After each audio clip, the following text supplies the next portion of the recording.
मित्रांनो, जेव्हा पण आपण गाडी चालवतो आणि अशा प्रकारे जर समजा समोर लाईन लागलेली असेल गाड्यांची, तर त्या ठिकाणी शक्यतो होता होईल तेवढं एकामागे एक गाडी चालवण्याचा प्रयत्न करायचा. होतं काय, आपण 4 गाड्या पुढे, एक गाडी पुढे जाण्याच्या नादामध्ये आपण दुसरी लाईन तयार करतो आणि दुसरी लाईन तयार झाल्याच्या नंतर आता इथं समोर पाहू शकता रिक्षावाले भाऊ पुढे गेले.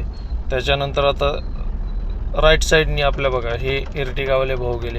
आता होतं काय माहिती का, या ठिकाणी जाणाऱ्या दोनच एक लाईन आहे आणि येणारी एक लाईन आहे.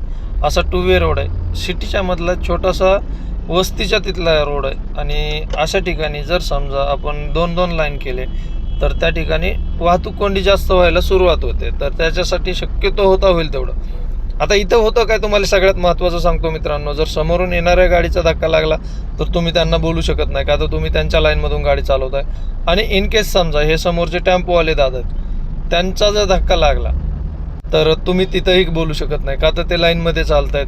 ह्या छोट्याशा गोष्टीचा विचार करा आणि असं होऊ शकतं मित्रांनो, याचाही विचार करा. सर्वात महत्त्वाचं आहे की हा विचार जर डोक्यामध्ये आला तर तुम्ही असं पुढं जाणार नाही.